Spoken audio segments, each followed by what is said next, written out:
Hoje é dia 12 de setembro de 2022 e nós vamos conversar um pouco, né? Eu estou conversando com o professor Hélio Ventura, um ex-militante do pré-vestibular, atual militante Atual. ainda do pré-vestibular para negros e carentes, uma vez que ele atua num pré-vestibular que ainda existe desde o surgimento do PVNC.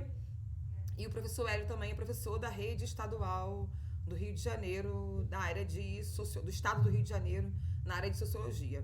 Hélio, eu queria que você se apresentasse, falasse um pouco, né, pessoalmente, nome, profissão, faculdade que estudou e também um pouco sobre o pré-vestibular que você estudou, os seus primeiros anos como aluno e esse início de militância, por favor.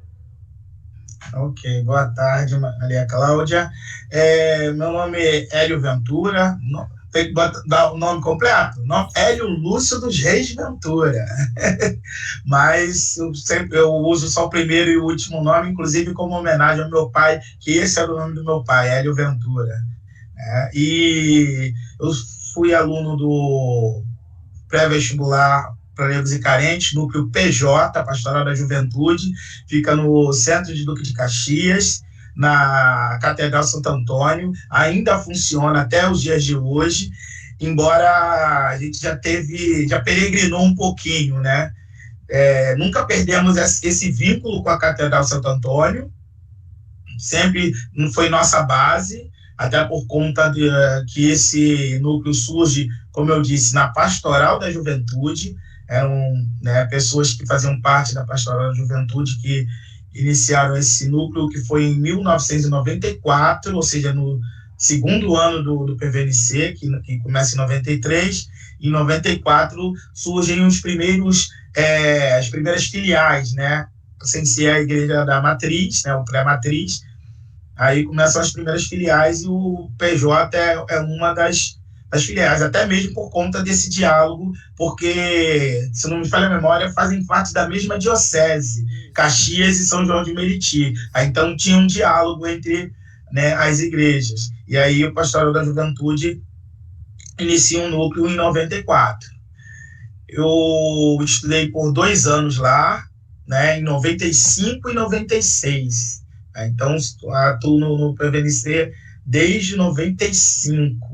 Estudei os 2 anos. Na primeira, eu fiquei no quase, e no segundo ano passei para o UERJ e o FRJ, nos cursos de ciências sociais. E acabei tendo que optar por necessidade pela UERJ, porque tinha diferença de horário dos cursos. A UERJ era noturno, né, e aí dava para poder tentar trabalhar, né, conseguir conciliar, né, algum trabalho com a faculdade. E na UFRJ, que era no IFIX, né, no Largo São Francisco, né, que é lá a Rua dos Andradas, perto da Uruguaiana, era manhã, mas na verdade pegava uma parte da tarde, era de 8 da manhã até 2 horas da tarde, ou seja, nem para trabalho meio período, até para trabalho meio período complicava. E como também tinha uma diferença de semestre, né, a UFRJ era no segundo semestre, e na UERJ eu comecei no primeiro semestre, teve essa diferençazinha que eu consegui. Na época não tinha ainda uma regra que hoje usam, que é conseguir estágio somente a partir do terceiro período. E eu consegui um estágio no início do segundo período na UERJ, quando eu estava iniciando, né, na UFRJ. E aí eu cheguei até a cursar ainda um período na UFRJ, o que me deu a dimensão das diferenças entre as duas, já que eu tinha cursado um período na UERJ à noite e tinha alguns textos de referência, alguns nomes de autores como referência. E na UFRJ, quando eu iniciei na UFRJ, eu tinha aula com essas referências. Então, eu senti, né, a diferença entre a UERJ e a UFRJ, só que por conta da questão financeira de ter conseguido um estágio o ERJ já no início do segundo semestre, aí eu tive que optar forçosamente pela UERJ. Mas a minha vontade era fazer no IFIX, né? Mas aí tem todas essas questões, essas variantes, esses pormenores. Fala também o que você falou, para falar da minha... Como foi esse começo seu no pré-vestibular? E o seu início, como você se torna um militante? Você tem uma experiência de militância anterior? Ou você se torna militante no PVNC? Quais são as coisas, o que você fazia assim, no início, que o pré-vestibular fazia, que você percebe que tinha uma dimensão de militância? Pois é, eu chego ao PVNCPJ de uma forma até bem curiosa, porque, né, infelizmente, eu era um daqueles, mas não por uma questão de não querer, mas eu era um daqueles que não tinha informação mesmo. Eu achava que cheguei no final do ensino médio, acabou os estudos. Eu realmente acreditava nisso. Detalhe, eu terminei o ensino médio e acreditava nisso. Aí, ouvindo colegas que na época era da Igreja Católica, né, também, da paróquia que eu fazia parte, eu era católico praticante, e ouvindo os colegas falando, fazer vestibular, que negócio é esse de vestibular? O que é? Para que serve? Não fazer faculdade, continuar estudando e tal. Aí falaram, tem um pré-vestibular lá na Catedral Santo Antônio, preparatório para poder fazer, né, o vestibular. Aí eu fui lá ver, aí era justamente o PVNCPJ, 95, isso. E aí me inscrevi, passei na entrevista e passei a estudar lá. Estudei esses 2 anos, 95 e 96. Ingressei na Universidade em 97 e desde lá eu não larguei mais o PVNC. Em 97, o primeiro ano que eu já estava na UERJ, eu já estava também em sala de aula no pré-vestibular, só que aí auxiliando um outro núcleo que surgiu, né, que era pré-Pantanal.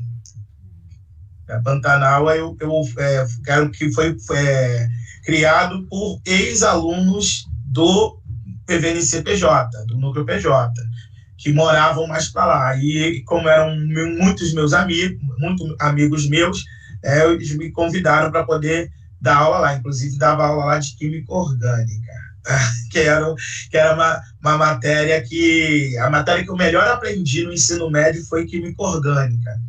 Eu, inclusive, o primeiro vestibular eu tinha tentado para farmácia por conta disso. Mas ainda bem que eu não passei, teria me arrependido, né? Aí, quando foi justamente através daqueles caderno do candidato, manual do candidato, que viam todos os cursos, a descrição de todos os cursos que eram oferecidos. Aí eu me deparei com uma tal de ciências sociais que eu nunca tinha ouvido falar. Eu falei, gente, é isso daqui que eu quero para minha vida. Eu falei, me descobri, é isso aqui que eu quero. Não era direito, não era filosofia, que era coisa que eu cogitava, né? Tinha história também, que eu também cheguei a namorar com a história, mas ciências sociais, falei, caramba, é isso. E isso tem a ver muito, aí com uma outra coisa que você perguntou, tem muito a ver justamente com a questão da minha trajetória enquanto militante, né? Eu começo a ter maior sensibilidade com as questões sociais, né, justamente na Igreja Católica, que naquela época, né, ainda nós tínhamos as comunidades eclesiais de base, teologia da libertação. Eu sou fruto disso, não tem como negar que eu seja fruto disso. Então, eu já tinha essa veia, essa pegada para a sensibilidade para as questões sociais, desde os 12 anos de idade, dos grupos jovens e tudo. Participei da PJ, da Pastoral da Juventude. E no PVNC foi que eu tive que virei a chave para a questão que não apenas social, mas aí foi quando eu comecei a entender as questões étnico-raciais. Embora de uma forma ainda, digamos, bastante radical, digamos assim. Por quê? Porque alguns professores que eu tinha, eles alertavam muito, como eu disse, foi meu beabá, meu pontapé inicial dentro da questão do ativismo étnico-racial, mas ainda era uma visão muito radical, né, do que de alguns colegas. Não estou falando que seja o movimento PVNC radical, mas alguns professores que eu tinha no Núcleo PJ, né, eles colocavam de uma forma bem radical, e eu cheguei a ficar radical por um tempo, mas depois eu fui, né, falando, não precisa ser tão, né, ferro e fogo, e também com um aprendizado que a gente vai tendo dentro do próprio curso de Ciências Sociais, dialogando com outras vertentes dentro dessa diversidade que é o movimento negro. Aí eu fui vendo que não tinha essa necessidade de ser tão radical assim, né? E hoje, né, eu consigo dialogar com várias frentes, várias vertentes. É isso. Então, tem uma militância anterior, né, que é dentro da Pastoral da Juventude, né, pela teologia da libertação, mas meu movimento negro é o PVNC. Eu já dialogo com vários outros, mas até hoje. Qual é o teu movimento? Movimento PVNC, pré-vestibular para grandes carentes. Hélio, você lembra, assim, de coisas que eram ditas ou coisas que eram feitas para te dar essa formação, para você ir para outras pessoas? Como que você vê, assim, coisas que eram feitas cotidianamente, que você compreende que isso constituiu a sua percepção como militante, né? Como alguém que se vincula ao pré-vestibular para negros e carentes? Pois é, aí não tem como não falar da minha menina dos olhos, que eu sou apaixonado, que é a disciplina Cultura e Cidadania. Embora eu faça sempre uma ressalva. Assim como a gente hoje, nas escolas, a gente vê pessoas achando que a Lei 10.639 deve ser aplicada, né, desenvolvida somente por professores da área de humanas, né, o que é um erro, já que é uma lei que apenas acresce a LDB, ou seja, para todo o ensino, para todas as disciplinas, independente de escola pública ou particular, e para todos os professores, todos os educadores, né, entrarem, né, e participarem, fazerem a sua parte. A mesma coisa, eu chamo a atenção em relação ao PVNC, mas no inverso, porque eu posso considerar que eu tive aulas de cultura e cidadania em aulas de física, por exemplo, porque os professores todos, né, engajados, super conscientes, podiam trabalhar uma questão de cálculo e colocava dados sobre a questão étnico-racial, das desigualdades sociais. Ou seja, eu tinha cultura e cidadania em qualquer disciplina.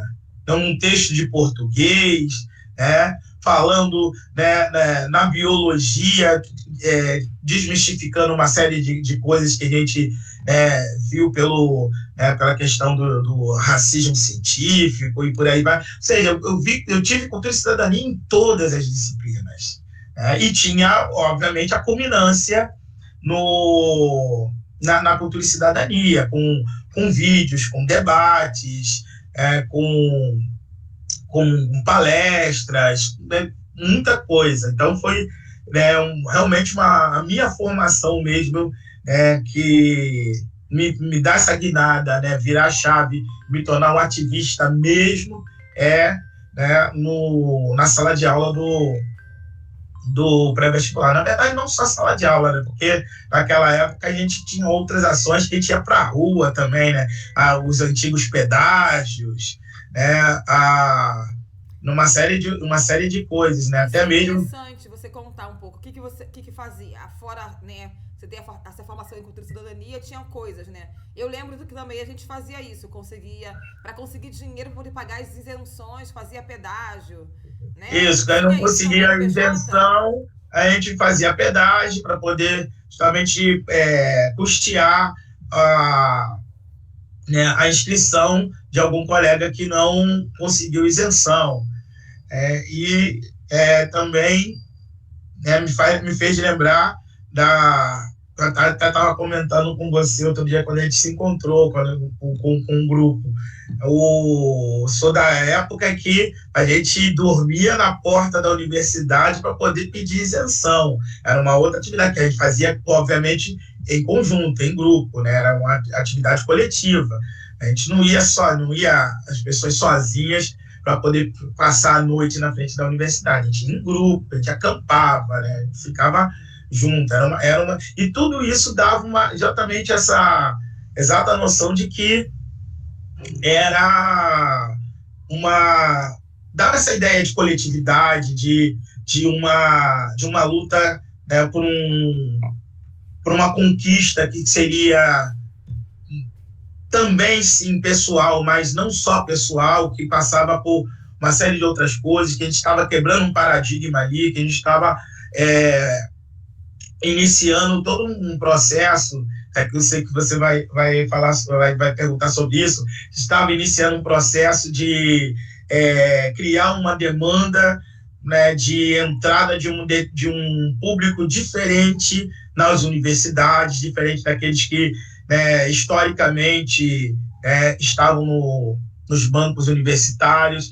Então, a gente começou ali com esse movimento, forçar uma entrada e que eles abrissem os olhos e vissem que existia, né, um público diferente, que não era da classe média ou, né, das classes mais abastadas, que eram filhos de trabalhadores, também trabalhadores, porque muitos já iniciavam, né, o trabalho já antes mesmo de encerrar o ensino médio. Eu fui um caso, né, eu já trabalhava antes de encerrar o ensino médio. Então, era um público trabalhador, filho da classe trabalhadora, que também estava falando, poxa, eu também tenho direito e quero ingressar na universidade.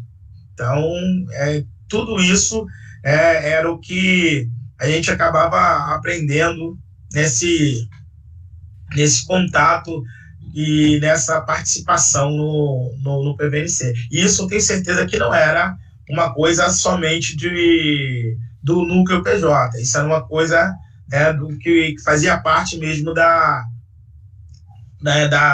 estrutura, da estratégia do movimento PVNC. Porque é tanto que a gente encontrava com vários núcleos também lá nas madrugadas na frente das universidades para pedir isenção e por aí vai. Hélio, você agora começou aí a falar e eu lembrei, assim, como era, você conheceu outros núcleos, fora o Pantanal, onde você foi dar aula? Você participava, ia para reuniões tipo Conselho Geral, e foi a alguma assembleia durante a sua vida?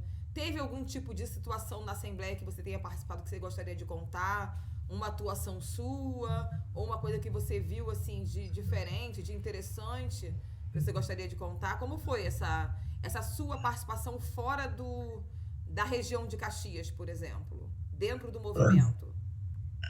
Pois é, em relação às assembleias, eu devo ter faltado muito poucas, porque desde de 95, quando, né, eu entrei no PVNC nessa época a rede, né, do PVNC funcionava muito bem.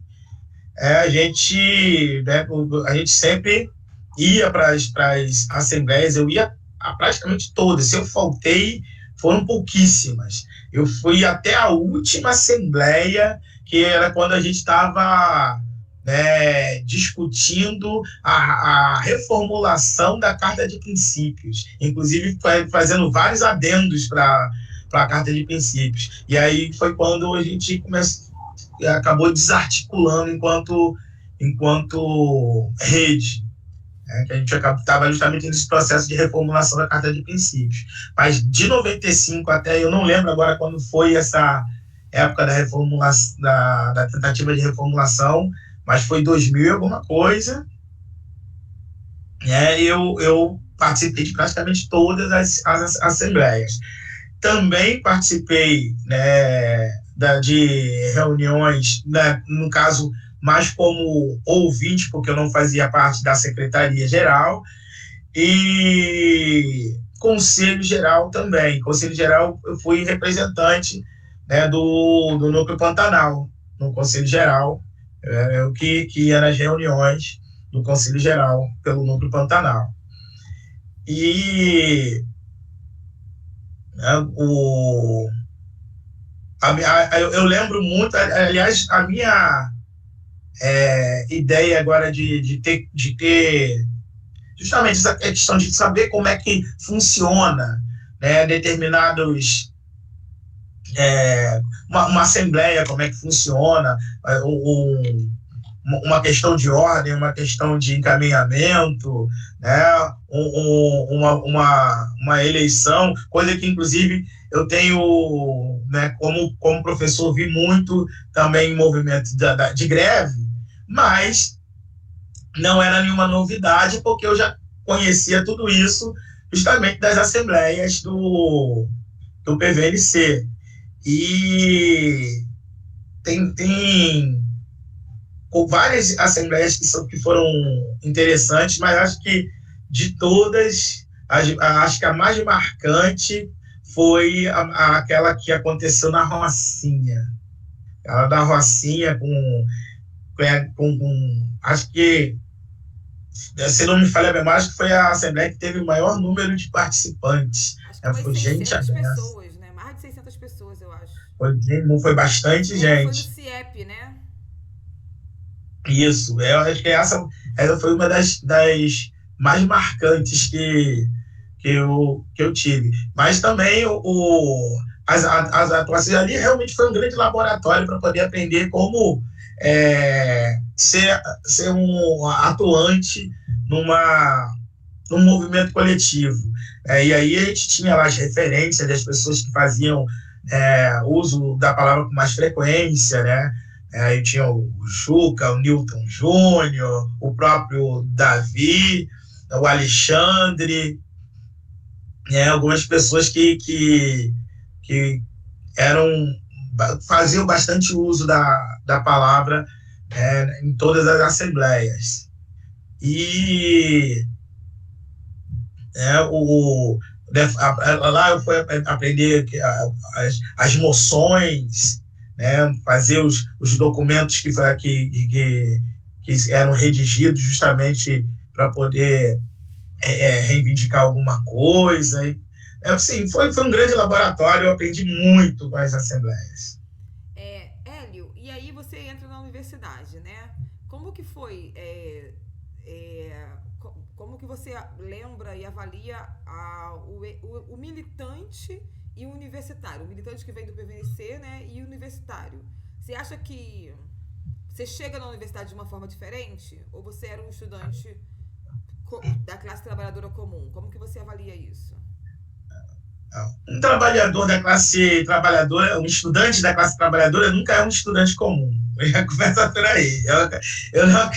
A gente vê, principalmente na UFRJ, porque eu percebia a discrepância entre os cinco. Eu tinha um grupo lá na UFRJ, enquanto eu estudei lá, um períodozinho que eu estudei lá, tinha um grupo lá que eram uns 5 pessoas, né? Éramos eu, mais 2 pessoas que éramos aqui de Caxias, tinha mais uma menina que era de Nilópolis, se não me falha a memória, e mais uma outra que eu não lembro agora, exatamente de onde ela era, eu sei que ela era da Zona Oeste, em algum lugar da Zona Oeste. PVNC. Não, Ah, tá. não, E fazendo não. ciências sociais? Mas a nossa identidade era, gente, nós somos os pretinhos, nós somos os pobres, nós somos os trabalhadores que a gente não sabe como é que a gente vai fazer para se manter nesse negócio estudando a partir das 8 horas da manhã. Sim, e todo Nós mundo tínhamos nas essa ciências identidade. sociais. Tudo ciências sociais. Tudo nas ciências sociais. E uma coisa que aí, até nesse caso, foi bom um pouquinho do radicalismo da época que eu tinha, que me passaram na época. Porque uma das coisas que me falavam era: você vai entrar naquela universidade, não demole para aqueles bochechas rosadas. E aí, né, eu lembro exatamente no dia que eu iniciei, como eu disse, tinha uma diferença de um semestre da UERJ para a UFRJ, e no dia da aula inaugural na UFRJ, que era de manhã, como eu disse, na parte da tarde eu tinha marcado a entrevista do estágio que eu estava pleiteando na UERJ.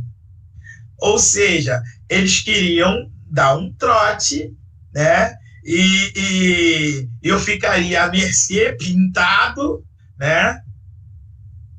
Sem sapato, eles tiravam um sapato da pessoa, a pessoa não ia embora descalço, pintava a pessoa, né? E tinha que ficar fazendo lá aquele pedágio lá, pedindo dinheiro, né? Como calouro. E eu falei assim, eu não tenho condições de fazer isso, porque daqui a pouco eu tenho uma entrevista de estágio, né? E aí foi a minha postura, né? Eu lembrei daquela frase: não demore para os bochechas rosadas.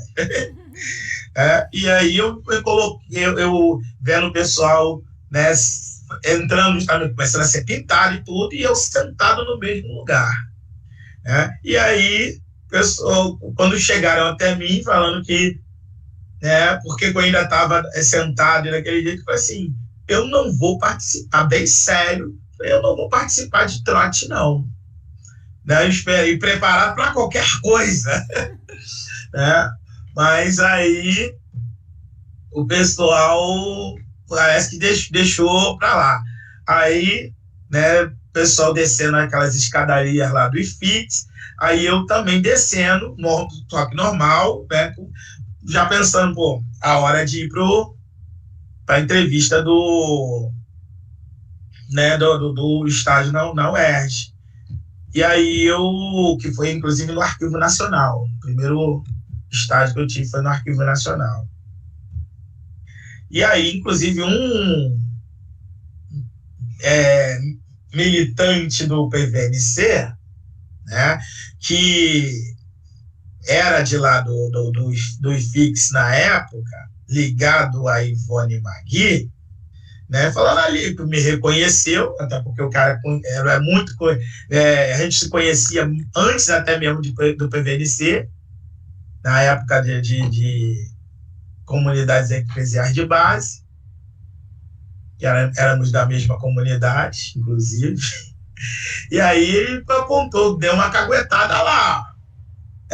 Aquele ali é calouro, não vou botar trote, não. Eu só olhei sério para a pessoa entendeu que eu não gostei.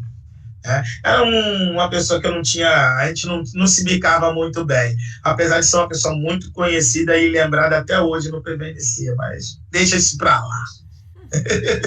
Deixa isso para lá. Enfim, uma outra coisa em relação a ser diferente, vindo da classe trabalhadora, né, e entrando na universidade. E aí eu vou falar da outra realidade, da UERJ, que eu encontrei muito mais pares na UERJ do que na UFRJ. Na UERJ, né, era o pessoal, justamente, quem é que vai estudar de noite na universidade? É o pessoal que trabalha durante o dia.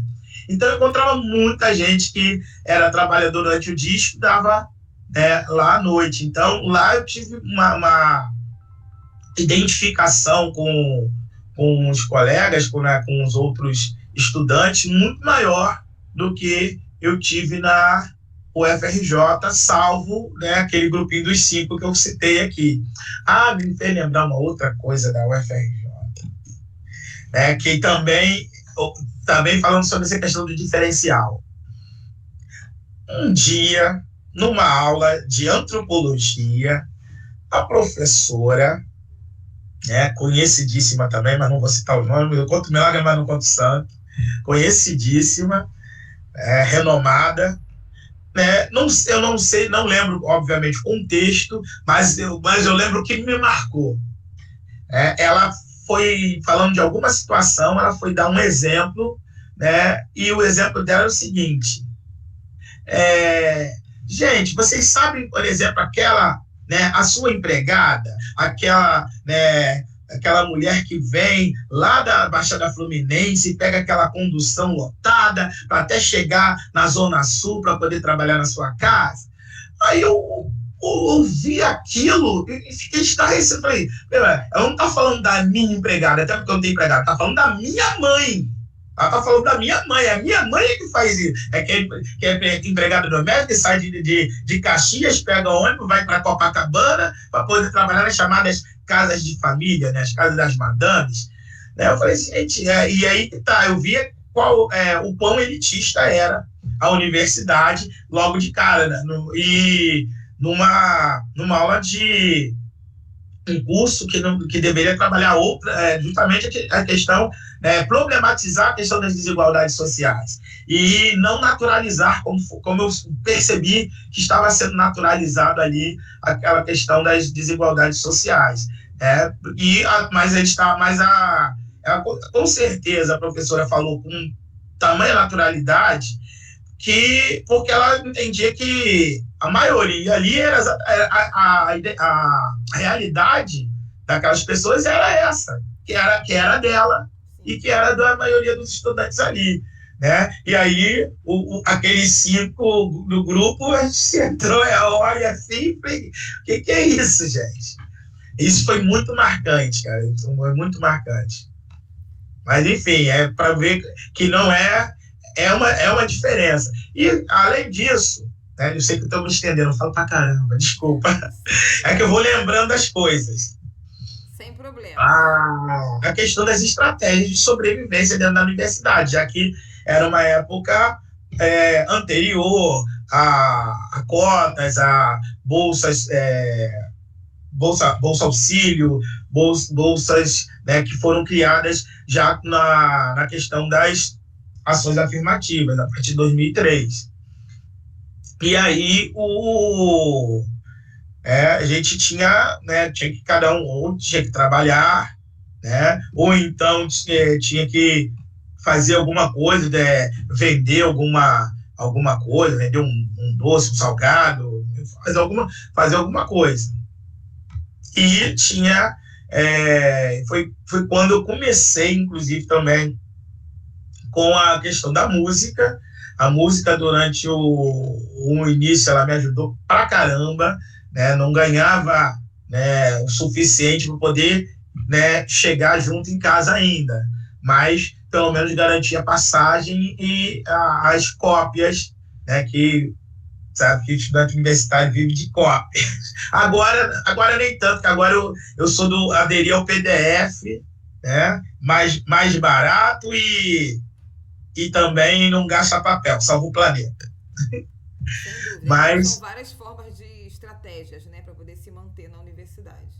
Sim. No caso da UERJ, que era, né, noturna, aí você conseguiu a bolsa, o estágio também, né?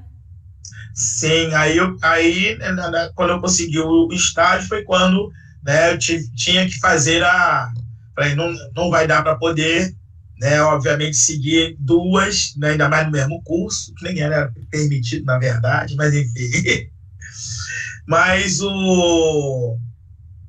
aí eu sei que 97.2, que eu entrei na UFRJ, e 98.1, né, teve uma greve, né?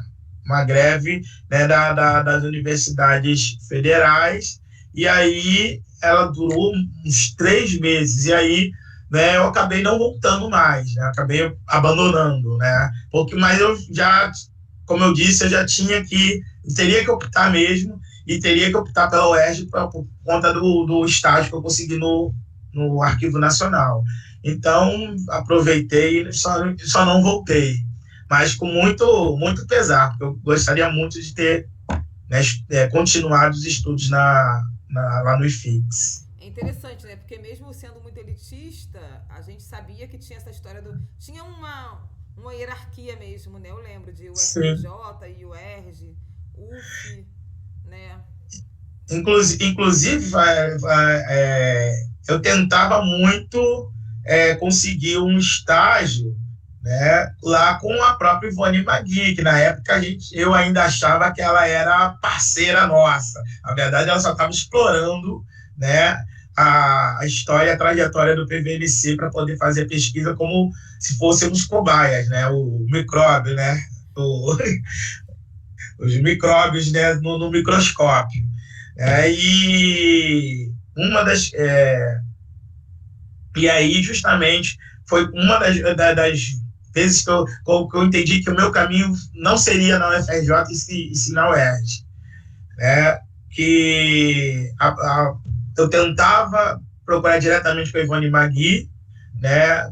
Que alguns estudantes de lá do IFIX, oriundos do PVNC, conseguiam entrar como bolsistas lá. E eu corria muito atrás disso, não consegui, né? Até porque quem era responsável por conceder as bolsas, né, era justamente esse meu desafeto. Desafeto, você arrumou um desafeto muito cedo.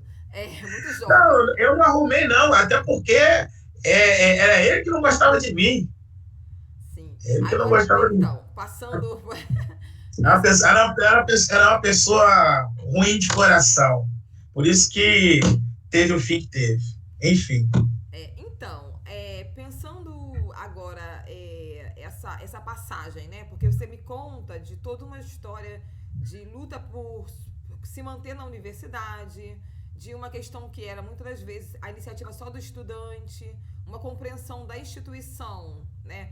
Porque tinha os estágios, mas os estágios era de formação profissional, né? Que tem que ter mesmo, então. Mas a coisa da permanência, a questão das isenções, por exemplo. Você lembra, assim, você acompanhou de algum modo, sendo militante do PVNC e ex-aluno, essa passagem, a transição da condição que a gente tinha no passado, no caso de estudantes pobres, negros, periféricos, no acesso à universidade, inclusive de não conhecer esse universo, essa transição para os anos 2000, em que começam as políticas de ações afirmativas? O que você lembra, assim, de como o PVNC participa disso? Como você, Hélio, participa ou não disso? O que você lembra? Pois eu lembro bastante coisa também. Até né, de uma forma que eu queria não ter participado simplesmente por conta do tempo, né? Porque 2003, quando inicia, né, as políticas de ações afirmativas na UERJ, né, eu já estava lá há 6 anos na UERJ, ou seja, se eu tivesse feito o curso no tempo, né, correto, eu já teria saído de lá em 2001, né, 2001 por aí. Né, e era 2003, eu ainda estava lá, ainda fiquei mais tempo, mas enfim. Mas pelo fato de estar lá, eu vi, né, tudo acontecendo. E cheguei, inclusive, a participar como um dos representantes discentes do Conselho Permanente de Avaliação das Cotas da UERJ.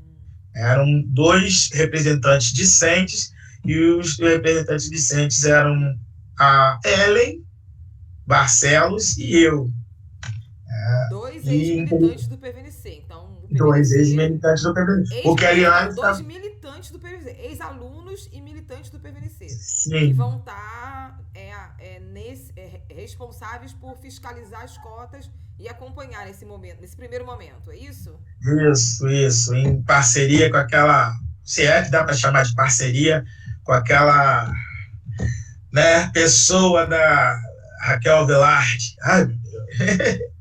Complicado, era complicado. Quem foi Raquel Velarde? Que eu estudei na UERJ, mas nessa época eu estava fazendo mestrado já e eu não acompanhei isso. Eu não lembro exatamente o cargo dela, mas eu sei que ela era ligada a alguma sub-reitoria que falava justamente da questão das reservas de vagas na UERJ. E ela tinha contato direto com o reitor, esqueci o nome do reitor agora da época. Era o Vieira Alves, né? Eu acho que foi o que veio depois do Vieira Alves. Então, Vieira Alves foi na época que eu entrei. Foi entre o... Não, isso foi a Nilceia. Foi a Nilceia, isso mesmo. Ela até, né, conseguiu capitalizar isso para poder se tornar lá depois ministra das Mulheres, é verdade. Foi a Nilceia. Foi a reitoria que veio depois do Vieira Alves. Vieira Alves foi quando eu entrei. Ele era o reitor quando eu entrei. Enfim, era um ambiente bem complicado, mas em contrapartida era um ambiente que te trazia informações privilegiadas, né? Que você tinha acesso a e detalhe, eu tenho em algum lugar guardado isso até hoje, os calhamaços de dados tabulados, justamente fazendo a análise dos primeiros anos das ações afirmativas na UERJ, né, justamente fazendo um paralelo entre o aluno que ingressou pela reserva de vagas e o que entrou pela ampla concorrência, né, e via que em relação a nota não era tão grande assim a diferença, em relação à desistência, né, com toda a dificuldade, ainda assim a desistência era bem menor com aqueles que ingressaram pela reserva de vagas, porque significava que era aquela chance que a pessoa tinha, a pessoa agarrava aquela chance, eu vou dar meu jeito. Não que não houvesse pessoas que acabaram desistindo porque não conseguiram mesmo permanecer. Isso aconteceu, mas a maioria se agarrava, né, para dizer, é a chance que eu tenho, né, e eu vou me agarrar a ela. Eu fui eu tive dificuldade também, por isso que o meu curso acabou se estendendo, né, muito mais tempo do que deveria, mas eu só saio daqui com o meu diploma, só saio daqui formado. Leve o tempo que for, né, pedi várias prorrogações de prazo de integralização curricular, né, mas falei, só saio daqui formado, né, e saí de lá com o meu diploma. Mas né, várias outras contatos, né, por exemplo, essa questão mesmo né, da comissão, de fazer parte da comissão como representante discente, isso gerou, por exemplo, um melindre, digamos assim, com outros estudantes, né, pretos que eram da UERJ, mas que não eram oriundos do PVNC, e que aí criou-se uma... por que vocês vão entrar? Por que só o PVNC? Por que isso? Por que? Falei, gente, a ideia aqui é que a gente tenhamos representantes para falar por nós, independente se somos oriundos ou não do PVNC, a gente está falando por nós, aqui nós somos, né, nós somos ou pelo menos deveríamos ser uma unidade aqui. E aí quando a gente começa a ver que, né, nem sempre as coisas são, né, de uma maneira ideal, né, da maneira que deveria ser. A gente acaba tendo até mesmo embates entre aqueles que deveriam ser nossos pais. Isso aconteceu com, né, um grupo, né, lá da UERJ, que acabou se tornando um grupo bem forte, né, também lá na UERJ. Não sei se ainda existe até hoje, mas na época era um grupo de estudantes bem forte, né, que você com certeza conhece, né, que era o Denegri. O Eu Denegri. imaginei que fosse. É interessante porque, na verdade, quando a escolha talvez tenha sido por conta... Claro, vocês eram os estudantes, né? Tanto você quanto a Ellen. Mas as experiências que vocês traziam também talvez deve ter contado, né? Na hora de serem escolhidos como representantes discentes. Porque como vocês foram escolhidos? Qual foi o critério, entendeu? Pois é, a Ellen, ela fazia parte da... Como é que é o nome da... Esqueci agora o nome de uma outra instância que tinha lá que tem Conselho Universitário. Acho que era isso. Acho que Conselho Universitário. Aí ela fazia parte também do Conselho Universitário como estudante. E aí, né, ficou sabendo que tinha essa possibilidade de 2 representantes discentes na comissão de avaliação. Ela tinha a informação, ela conseguiu entrar, e aí, como ainda tinha mais uma vaga, né, e eu sempre muito, muito presente lá também, ela também falou para poder eu tentar conseguir essa vaga. Também fui lá e consegui a segunda vaga. E quando justamente houve o questionamento de outros discentes, né, que não éramos nós, né, 2, eu ou Ellen, né, a forma como foi, né, como eles foram até a Raquel Vilardes tentar reivindicar, né, que alguém do grupo deles entrasse, isso foi o que mais chancelou que fôssemos eu e Ellen, né, que fôssemos representantes discentes, porque nós estávamos ali justamente num processo de diálogo, né? A gente estava dialogando ali, a gente conseguia fazer, também tinha, obviamente, fazer parte de uma comissão, você tem algumas tarefas, a gente tinha que, né, justamente observar aquele calhamaço de dados ali, né, para poder dar também, era um conselho, no nosso caso, consultivo, né? A gente não era deliberativo, mas era consultivo.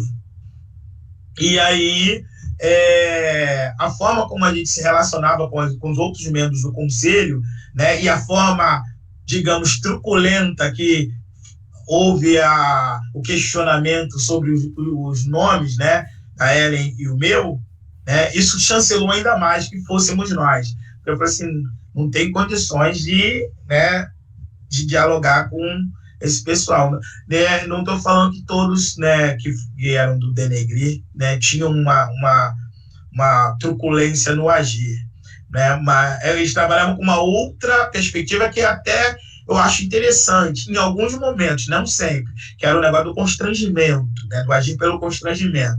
Sim, em alguns momentos eu acho estratégico e acho interessante, mas não é todo momento, em qualquer lugar, e nem com todo mundo.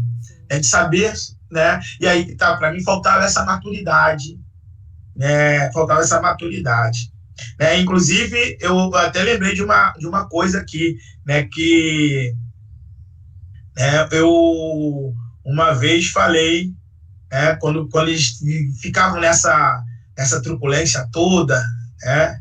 E aí eu falava para eles, gente, eu sou um pai de família, né?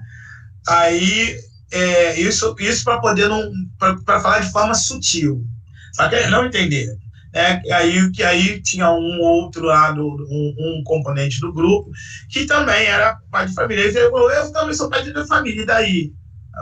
Aí eu só olhei assim, e falei, não entendeu absolutamente nada, porque falei assim, justamente um pai de família não se presta a determinados papéis, não entram em determinados embates desnecessários. Tem que ter uma maturidade. E o que eu estava dizendo sutilmente era isso, né? Vocês não têm a maturidade ainda para determinados espaços. Só que eu não quis falar isso na cara, porque eu não queria justamente também, né, entrar num embate ali com eles. Só falei, sou um pai de família, evito determinadas coisas. Inclusive o Fernando, né, nosso colega, né, de PVNC, Fernando Pinheiro, né, que estava nesse dia, ouviu, e aí também não entendeu. Falou, pô, Nada a ver você falar que é pai de família. Tem tudo a ver, eu sei por que eu falei. Só que sutilezas, né? Nem todo mundo compreende. Talvez foi uma metáfora para dizer como você fazia política, né? E a pessoa não entendeu, né? Porque tem a ver com Exatamente. isso também, né? É interessante. Ô, Hélio, e você pensa assim, você lembra de coisas que você viveu com pessoas, você falou de uma pessoa, algumas pessoas, né? Claro, você citou algumas situações que você viveu de embates e pessoas que acolheram, no caso, você lembra, no caso da UERJ, pessoas com quem você lidou e que acolheram as questões as demandas dos estudantes ou as demandas pelas cotas, setores da instituição que você acha que foi mais tranquilo. E outra coisa, fora, porque as cotas elas começam na UERJ, na UNEB, né? Lá na Bahia. E depois a gente vai ter o caso da UNB, né? E aí depois a gente vai ter o CA, que é a primeira federal que vai aprovar cotas no Brasil. E depois, em 2012, as cotas vão para o STF. Entre esse período que você ganha esse lugar mais institucional na UERJ, como representante discente, você vai participar de outros momentos fora da universidade? Ou a sua atuação vai ser só nesse conselho, representando os alunos? Sim, não, vou participar de outras coisas, sim. Você falou de instâncias acolhedoras. Até, sim, nós tínhamos, sim, né? Mas a gente via um embate muito grande, né? Que foi justamente aquela época justamente do debate que ocorria, da escola ser a favor ou ser contra e tal, né? Enquanto ele já estava num outro momento, né? Assim, a lei já está aí, agora a gente quer que ela seja cumprida, né? Mas esse debate público, ele aconteceu durante bastante tempo, né? Você, obviamente, lembra da questão dos manifestos, né, a favor e contra, né, aquele embate todo. Inclusive na própria instituição, muitos professores meus, né, foram contra, né? E detalhe, estava num estágio, já um outro estágio, não era mais no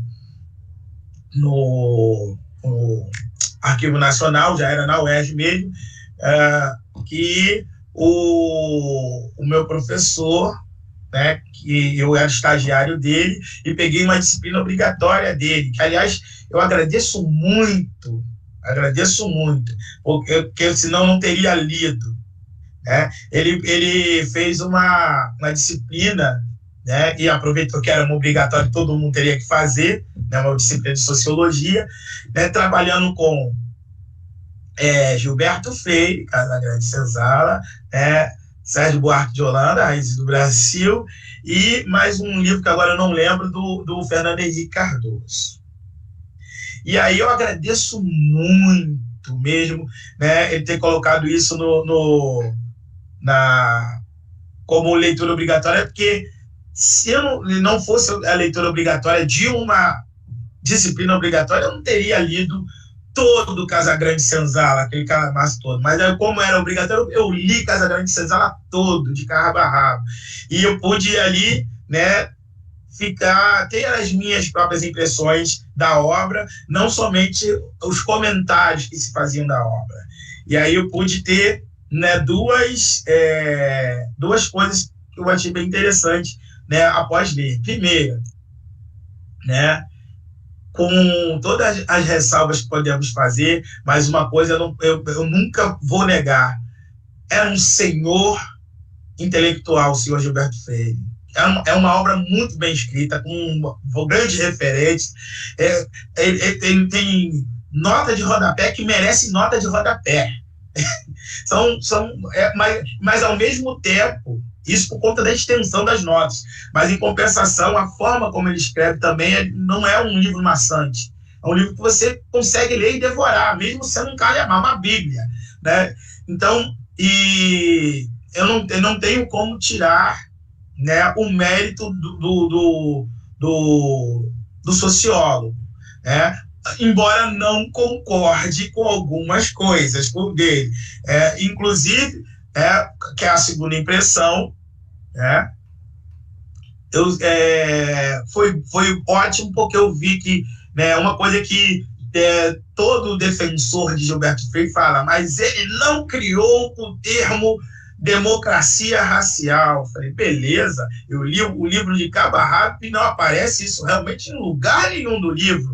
Mas se você entende o que é o tal do mito da democracia racial, da mesma forma, está de cabo a rabo no livro. Ele só não disse, ele só não citou esse nome, ele só não criou o termo, mas ele elaborou o que é, tá ali presente. Então, digam o que disser, eu falei assim, eu tenho agora a minha impressão por ter lido o livro. Ele não criou o termo, mas o que é o mito da democracia racial está ali presente, muito presente naquela obra. Que, eu repito, eu não tiro o mérito do sociólogo, porque é uma obra muito bem escrita, apesar de ter uma série de questões, logo no início, falando que tentando redimir os portugueses do estupro sobre mulheres indígenas, porque chegaram aqui, atolaram pé em carne. Eu lembro dessa expressão, atolar pé em carne. Isso ficou muito marcado para mim. Eu falei, gente, ou seja, a culpa era das mulheres indígenas porque elas estavam andando nuas na frente daqueles caras? Não, elas estavam dentro da cultura delas. Eles é que estavam com uma outra visão sobre elas. Mas, enfim, tem uma série de coisas que eu vou criticar, mas não tiro o mérito da obra, mas também entendo que está lá essa questão do mito da democracia racial. Voltando, que eu faço parênteses grande, mas eu não perco foco, não. Falando das instituições favoráveis. Apesar de eu não ter participado, porque eu não era das cotas, entrou antes das cotas, mas eu tinha um diálogo muito grande por ser da comissão de avaliação das cotas, por ter proximidade com vários estudantes cotistas, e aí eu me aproximo de participar de eventos e tudo lá do PPCor, da Programa Políticas da Cor. Não cheguei a ser bolsista, mas eu tinha diálogo e tinha proximidade, participava de vários eventos que o PPCor. E, para mim, creio que essa era o principal local, a principal instituição dentro da UERJ que dava esse suporte, esse aporte, esse acolhimento que você falou para os estudantes cotistas. Além de também ter alguns outros núcleos ali, tinha como é que era o nome? Esqueci agora o nome do núcleo lá mas que eu lembro, mas não é inesquecível a pessoa que estava acho que era Cointer, lembrei. João, lembra do que João? João Costa Batista, também era um outro, isso antes mesmo das cotas, quem ajudava muito em várias coisas, inclusive foi quem começou a dar um diferencial para estudantes oriundos de pré-vestibulares populares, não só para o PVNC, mas pré-vestibulares populares de uma maneira geral, na questão da isenção. Então, a gente não pode deixar de falar dessa parceria com a Cointer, principalmente na pessoa do João Costa Batista. E fora da UERJ, eu participei qual era o nome daquela comissão? Tinha uma comissão pró-ação afirmativa, etc. e tal, o nome extenso, mas eram pessoas que faziam parte do movimento negro, e aí eu comecei a ter contato mais direto com várias lideranças do movimento negro do Rio de Janeiro, né? E ali foi onde eu tive mais acesso ainda a alguém que eu já conhecia, né? E tinha me apaixonado pelo livro, né? Na Lei e na Raça, Carlos Alberto Medeiros. Já tinha me apaixonado pelo livro, né? A base, inclusive, teórica da minha monografia da graduação é o Na Lei da Raça do Medeiros, e ali eu tive contato direto com ele, que ele era uma das pessoas mais ativas nessa comissão pró-ação afirmativa, né, para a comunidade negra, né, que era justamente na época do debate,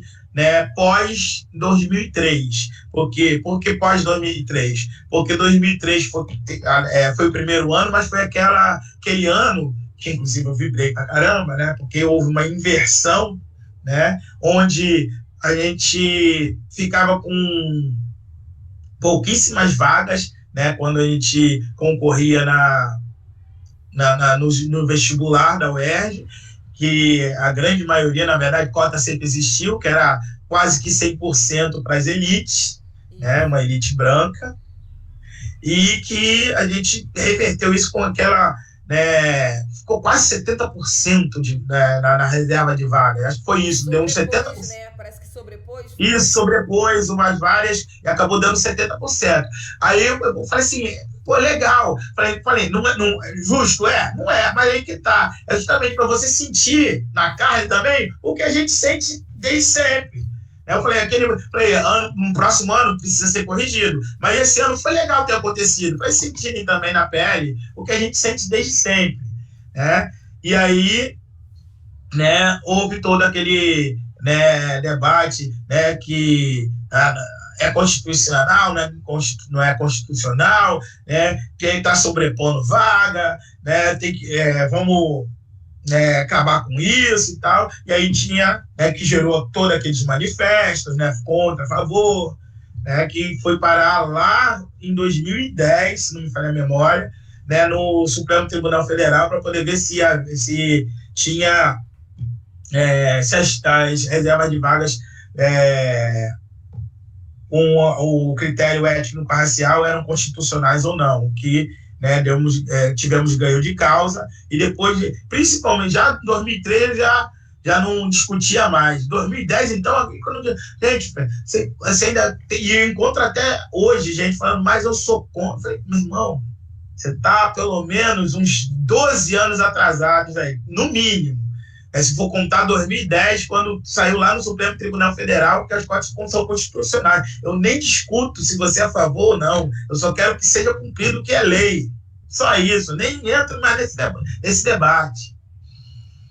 Então, participei muito ativamente desse movimento, que também trabalhava questões de estratégias, né? Fizemos atos, inclusive, também.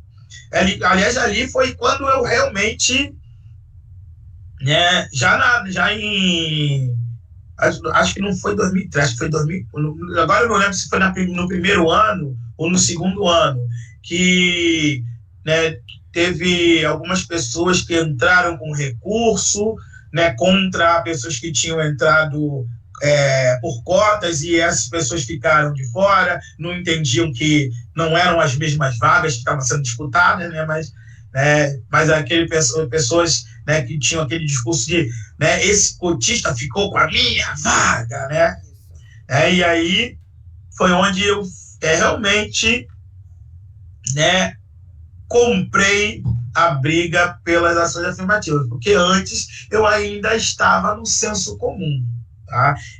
Quando surge e houve alguns debates, eu lembro de um, por exemplo, na Capela Ecumênica da UERJ, um debate falando sobre as cotas antes da implementação do primeiro vestibular para as cotas, antes do primeiro vestibular de 2003, que, né, eu lembro perfeitamente de ter dito, né, uma coisa que eu falei, gente, eu não sabia nada, tá?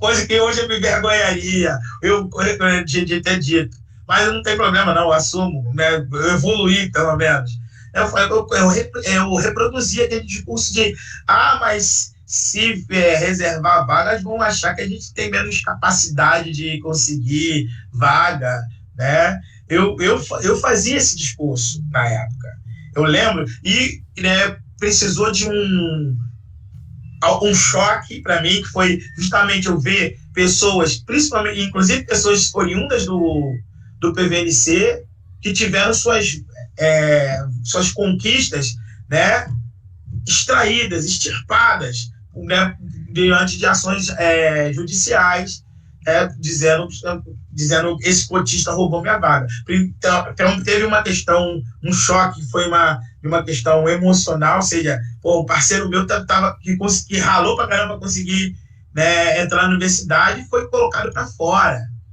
Né? E depois de ter entrado emocionalmente na questão, aí eu fui compreendendo, né, toda a questão mesmo mais teórica, mais conceitual das ações afirmativas, e aí daí não, era um caminho sem volta. Falei, entendi completamente o que é, né, né, conseguir, né, criar todo esse arcabouço, né, de de conseguir debater, né, de contrapor a quem se coloca contra as ações afirmativas, mas agora, óbvio, com a questão, né, com o conceito, de posse do conceito, de posse, né, do entendimento, da compreensão do que era, e não mais com a visão que eu tinha, que era uma visão de senso comum. No início, eu tive essa visão de senso comum. Acho que a maioria, né, Hélio? Porque, na verdade, sim, o que a gente tinha é que o conceito era um conceito novo, né? Acho que a gente vai ter algumas pessoas no movimento negro, nos anos 80 já, que falam alguma coisa, mas o conceito de ação afirmativa, ele é um conceito dos anos 90, né? Assim, por exemplo, a gente não tem assim... Hoje em dia você vai num dicionário e você encontra a palavra ação afirmativa. Naquela época você não encontrava. Verdade. Né? A gente não encontrava isso. Ou então é uma coisa tida só como algo vindo de fora, dos Estados Unidos, Austrália. Sim, você vai encontrar o termo racismo, vai encontrar o termo machismo. Agora, ação afirmativa, a palavra ação afirmativa, você não vai encontrar, que é uma palavra que ela entra, né, na sociologia brasileira, entra na política. E acho que a gente acaba vai se formando também nesse processo, né? Estou tentando achar aqui um ângulo melhor para não ficar tão escura a imagem, mas tá difícil, né? Todos os lados que eu viro, não tá legal. Agora ficou mais claro. Acho que agora ficou mais claro. Agora melhorou um pouco? Ficou. Mas daqui a pouco... É porque veio uma luz e volta. Mas tá tranquilo, o áudio tá ótimo. Deixa eu te perguntar uma coisa. Você chegou a ir para algum lugar, alguma reunião em Brasília, em outro estado, com relação a essas questões de ações afirmativas? Ou você fica nessa comissão na UERJ e depois nessa comissão que você não lembra o nome, mas que é estadual, né? No qual você cita o caso do Carlos Alberto Medeiros, que é uma referência. Outra coisa o seu TCC foi sobre ação afirmativa? Sim. Eu não, em relação a outros estados, não. A atuação foi só mesmo no estado do Rio de Janeiro. Nessa comissão, nas ações que o próprio PVNC fez, muitos dessas ações, inclusive, são ações coletivas com outros movimentos, outros pré-vestibulares populares, até por conta da inegável, né, proximidade, não com alguns arranhões, mas a inegável proximidade com a Educafro. Então, a gente tinha que somar força nessa hora mesmo, né, e somamos força, sim, nesse momento. É uma luta que beneficia todos nós estamos aqui no mesmo empenho aqui, vamos somar forças. E essas forças foram somadas. Então, eu mas fiquei mesmo só no estado do Rio de Janeiro. E seu TCC foi sobre ação afirmativa? Sim, foi que, aliás, eu trabalho todos os meus trabalhos de conclusão, né, na graduação, na pós e do mestrado, todos eles, né, são dentro de uma mesma tônica, que é, já que eu sou das ciências sociais, eu vou trabalhar sociologia, e como eu sou professor, sociologia da educação. E como eu sou ativista de movimento negro, né, sociologia da educação com recorte étnico-racial. Então, todos os meus trabalhos de conclusão foram dentro disso. E aí, o primeiro, né, o da graduação, da monografia da graduação, foi um estudo de caso que eu fiz de uma escola que tinha um núcleo justamente de desenvolvimento de uma pedagogia antirracista e que era super conhecido, né, que é o Colégio Estadual Guadalajara, né, que fica no bairro do Olavo Bilac, também Caxias quase, já divisa com São João de Meriti, né, e que tem lá o Núcleo de Cultura do Guadá, né, com a Maqueba, com a Edilane, são ativistas muito antes, inclusive, de ter a Lei 10.639, colocando como obrigatoriedade, já desenvolviam atividades lá. Então, fiz um estudo de caso sobre essa experiência, que, aliás, também me foi muito reveladora, né, porque eu percebi lá que, né, que eu entrevistei não só as pessoas envolvidas no projeto diretamente, né, mas eu quis, né, conversar com direção, quis conversar com coordenação, articulação pedagógica, com educadoras e educadores, e aí que está uma coisa, toda vez que eu perguntava para os professores e professoras, na verdade, acho que eu não entrevistei nenhum professor, foram todas professoras. E toda vez que eu perguntava a uma professora, na sua disciplina, na sua sala de aula, qual a ação que você faz, né, sobre essa questão étnico-racial, uma educação antirracista? E aí, em todas, falaram, tem um núcleo de cultura do Guadá que desenvolve isso. Gente, mas não foi essa a pergunta. Eu quero saber que você, como educadora, ou seja, eu já tive a resposta. Claro. Né? Sempre aquele, não, eu não preciso fazer porque o núcleo de cultura já faz. Eu não preciso fazer porque o núcleo de cultura já faz. Então, já foi reveladora. Mesmo sendo uma experiência conhecida, premiada, né, inclusive, né, foi reconhecida na França e tudo, né, e sendo uma referência sobre isso, também não é um mar de rosas que a gente imagina. Outra, na pós-graduação, né, que foi lá no Instituto Multidisciplinar da UFRJ, de Nova Iguaçu, que era o FRRJ, Rural de Nova Iguaçu, o FRRJ, a Rural de Nova Iguaçu, que foi trabalhando. Aí eu peguei, já era professor, já estava em sala de aula, e aí fiz passei um questionário para vendo perspectivas docentes e discentes, né, sobre a aplicação da 10.639.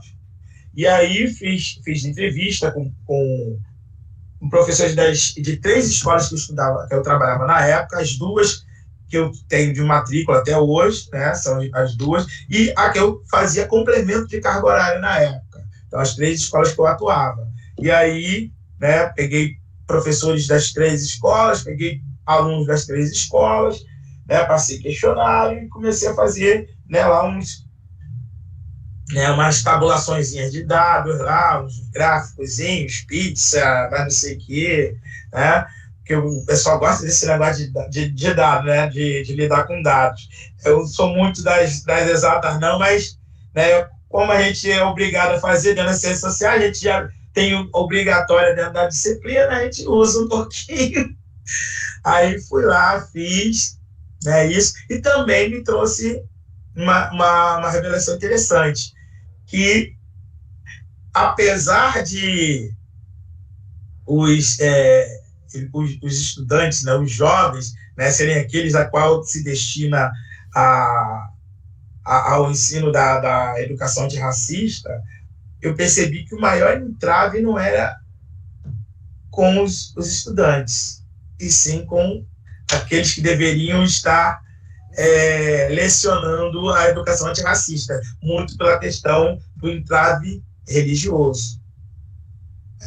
E aí foi uma outra revelação. Foi assim, a gente fala muito da questão da sensibilização né, da educação antirracista, da sensibilização do estudante, mas está faltando isso, né, pro professor, para aquele que vai lecionar. Continuada dos professores, né?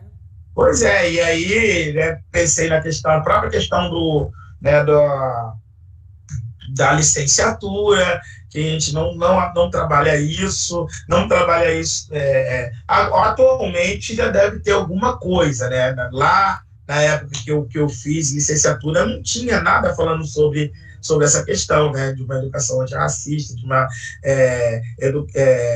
você preparar toda uma questão didático-pedagógica voltada para as diferenças, de ter uma atenção para a questão de gênero, de ter uma questão para questão de identidade de gênero também, né, para a questão de pessoas com deficiência, não se fala nada sobre essas coisas. Né? E, né, se você está ali na licenciatura, para poder ir para a sala de aula, você não tem contato com uma série de coisas que você vai encontrar numa sala de aula real. Então, na licenciatura deve ter uma sala de aula ideal, eles imaginam, mas que não condiz com a realidade que a gente encontra.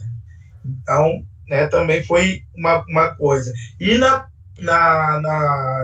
no mestrado, né, que foi no Cefet, né, campus do Rio de Janeiro, Maracanã, que foi o Afrocínio Musicalidade, né, esse neologismo aí, trabalho que, na verdade, era só... não queria inventar a roda, só queria... né, formular teoricamente uma prática que eu já desenvolvia na sala de aula, que era utilizar, a princípio era para poder só trabalhar com música, que era unir, né, o fato de ser músico e também professor, e usar música, né, principalmente música afrotemática, né, nessas aulas, né, educação antirracista. E por uma necessidade justamente de ter o meu pré-projeto aprovado lá no Cefet, que o campo de pesquisa, né, a linha de pesquisa, né, trabalhava com cinema negro, que eu estava pleiteando, e aí eu tive que acrescentar o cinema negro. O cinema negro em si é uma novidade para mim, é uma coisa que eu não tinha uma proximidade, não tinha um conhecimento. Mas trabalhar com audiovisual não era uma novidade. Eu também trabalho muito com audiovisual, com vídeos, né, principalmente curtas, metragens, ou com, até mais do que os curtas, eu trabalho muito pegando vídeos de YouTube que são curtinhos, principalmente se for com uma linguagem, né, mais jovem também. Né? E aí, atualmente, eu acho que top é a Gabi Oliveira. A Gabi Oliveira é top para mim. Mas eu trabalhei muito com Vista Minha Pele de Joelzito, né? que é um curta, são 23 minutos, embora atualmente eu não encontro mais a segunda parte, que é importantíssima, gente. A gente encontra muito, né? Eu tinha, acho que DVD não, VHS. Acho que ainda tenho aí a fita. Só que a gente reproduz isso aonde? Nem existe aparelho mais disso. E não tem no YouTube, Mas aí tá, no YouTube a gente consegue. Mas só que a gente consegue o quê? Só a primeira parte, que é a parte ficcional. Tinha uma segunda parte de 26 minutos, que era justamente o pessoal do CERT falando, a Cida Bento, essa parte eu não conheço. isso aí você não encontra mais, e aquela parte era importantíssima também. Né? Aquela parte era importantíssima. O Edio Silva falava, a Cida Bento. Então, né, eu usei muito esse... Eu também já usei esse vídeo. Os meninos gostavam muito também. Mas, E enfim, também foi essa aí. outros vídeos. Eu gosto também de trabalhar com audiovisual. Hélio, a gente já tá, né? Estourando o tempo. 17 horas e 15 minutos. Você tem teu horário. Eu acho que a gente foi uma conversa boa. Eu queria só te ouvir se você quer falar mais alguma coisa que você acha que tenha ficado de fora, alguma consideração, pra gente ir terminando nossa conversa. Eu te agradeço já por a sua generosidade de contar um pouco da sua trajetória, né? E é isso. Nada. Eu acho que você tinha mais perguntas para você fazer, só que, né, como eu estendi muito, acabou não dando tempo, né? Devia ter mais coisa. Não tenho, não. A gente foi, né? A gente falou do começo no pré-vestibular, depois da sua entrada na UERJ, a sua participação. Aí entra a questão das cotas mesmo, e você foi direitinho em todos os... Não, eu não tenho questão nenhuma mais. Eu gostaria só de saber se você tem alguma coisa para poder... Porque às vezes fica alguma coisa que não amarrou, você gostaria de falar, alguma coisa que você esqueceu e lembrou agora, aí é com você. Pois é, eu tenho certeza que quando encerrar eu vou lembrar de alguma coisa que eu não vou lembrar agora. Aí você mas no áudio.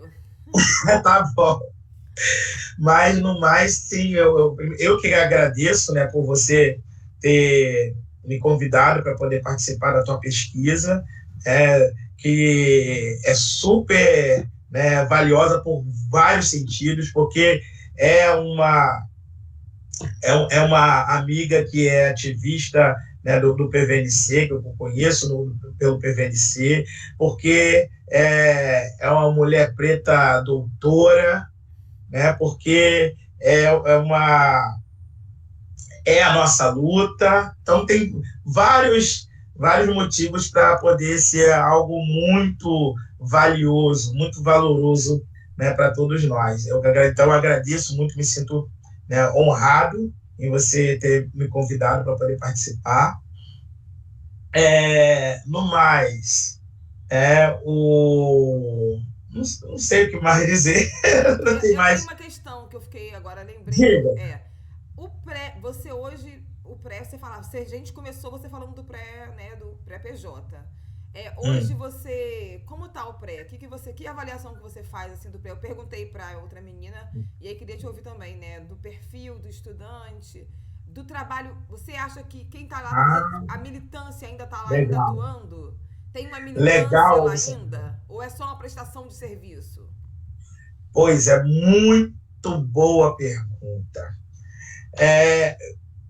E aliás, inclusive, por eu ser atualmente no PJ, ser o segundo mais velho, na verdade, com atuação frequente mesmo, eu sou o mais velho atuando lá. Mais velho não cronologicamente em questão de idade, mas em relação ao tempo que está lá no núcleo PJ. Só tem uma pessoa que está lá mais tempo que eu, que é que foi meu professor, né, o professor Marcelo, né, Moura, de Geografia.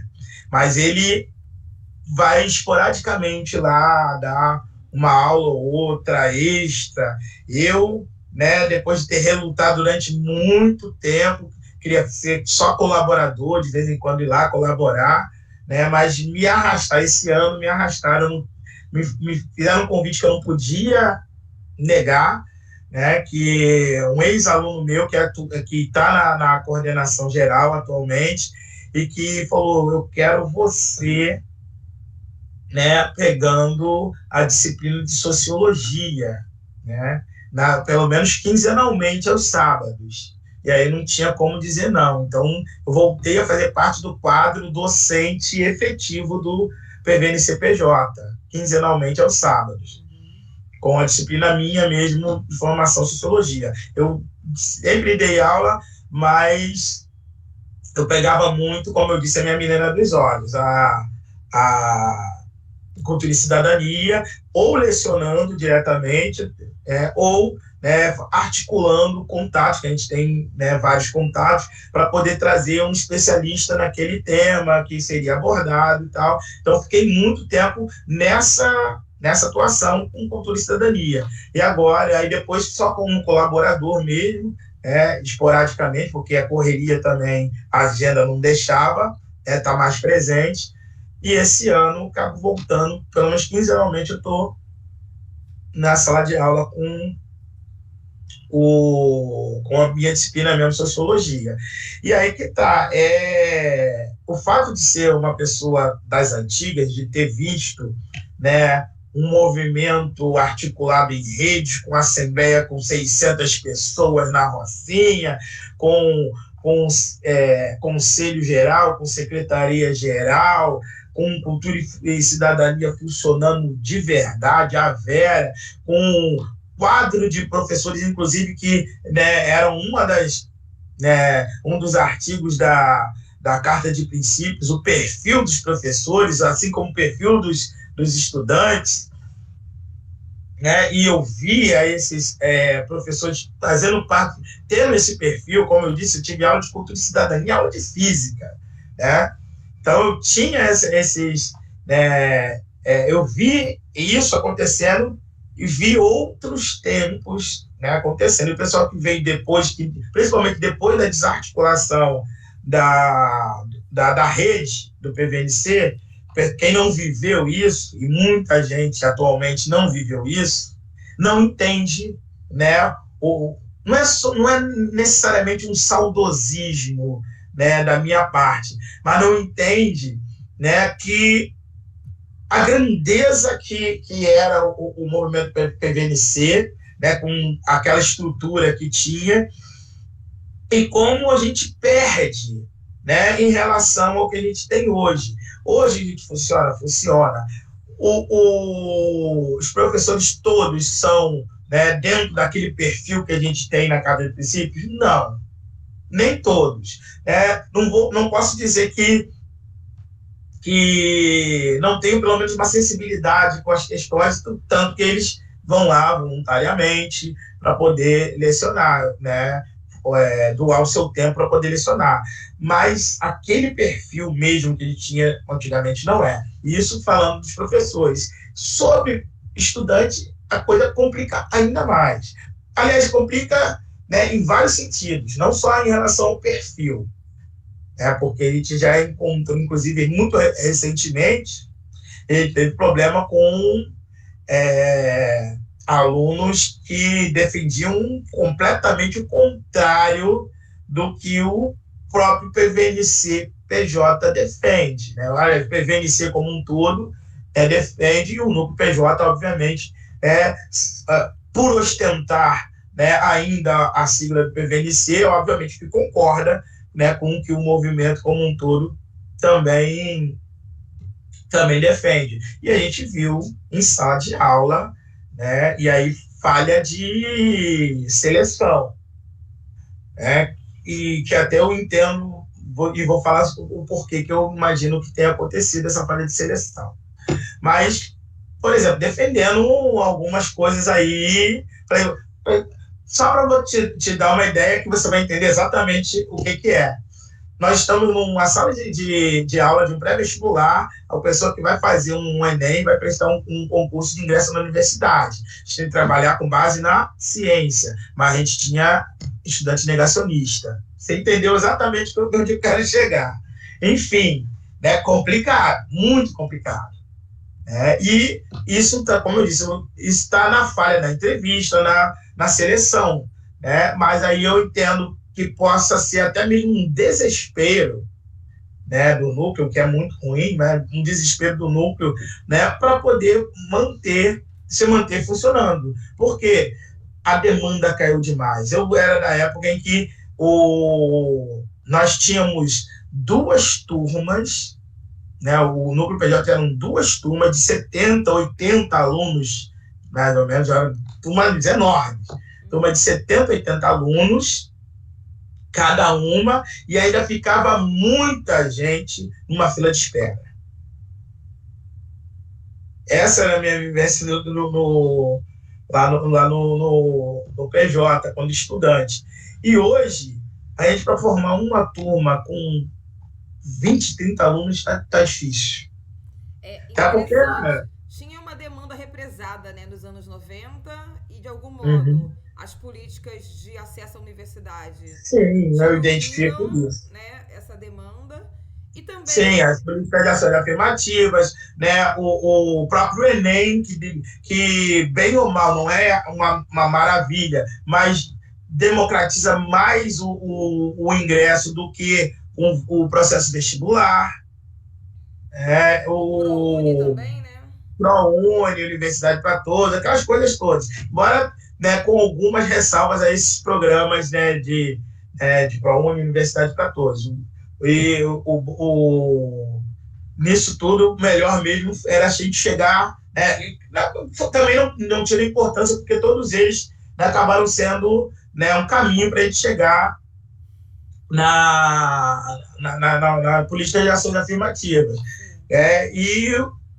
E ainda estamos aguardando aquilo que a gente sempre defende, pelo menos o defensor de ações afirmativas, né, que tem uma compreensão sobre a coisa, e continuamos, nós sempre defendemos que, né, assim como a gente sempre defendia em relação ao PVNC, um sonho é que isso um dia acabe, né, que não tenha necessidade disso acontecer, porque o ensino básico ele vai ser, né, nivelado para todos, né, de uma forma, né, com uma qualidade, e para todo mundo, que não haja necessidade, que não haja disparidade, né, no nível educacional. A mesma coisa que a gente falava, né, sobre o PVNC, nosso sonho é que o PVNC um dia acabe, né, a mesma coisa em relação às cotas, o sonho é que as cotas um dia acabem, desde que não haja realmente a necessidade. Assim como, infelizmente, tanto cotas como o PVNC ainda são necessários, porque a gente ainda vê um ensino básico, né, totalmente desequilibrado, né, uma disparidade enorme. E aí a gente, né, ainda não vimos essa, né, o início dessa guinada no ensino básico, para que não haja mais PVNC e políticas de ações afirmativas. Pelo contrário, a gente vê um desmonte disso, né, da educação básica, principalmente da educação pública. Eu fico desesperado com esse novo ensino médio, né, que a coisa só piora, desesperado com esse novo ensino médio. Então, né, estou aqui, né, pensei que a minha luta seria, por exemplo, pensar em ter sociologia e filosofia a partir do segundo ciclo do ensino fundamental, a partir do sexto ano. Agora a briga para que filosofia e sociologia pelo menos se mantenham no ensino médio, porque estão tirando tudo. Agora passou a ser um ano só o primeiro ano de filosofia, só o terceiro ano de sociologia, daqui a pouco, para dizer que tem, para não dizer que tirou de vez. Então está complicado. Sim. Então, é isso. Eu te agradeço, Hélio. Eu tinha lembrado dessa questão, esqueci, então agora a gente fechou. É uma realidade nova essa do ensino médio, com certeza. A gente tomara que isso a gente consiga reverter. Mas é com muita luta também como professor e professora, né, que sou, você como professor, a gente tem que lutar para poder ver se reverte isso ano que vem. Vamos ver. Tá bom? Um abraço para você. Um bom trabalho hoje à noite. Você vai trabalhar ainda, né? Daqui a pouco. Então, a voz tem que cuidar. Ai, ai. Fazer um gargarejo para poder... Ainda trabalha com música ainda. Tá de boa, tá de boa. Gosta de tá de boa. Tá certo. Um abraço, Hélio. Muito obrigada. Boa. Valeu. Conte comigo, sério. Tchau. Tchau.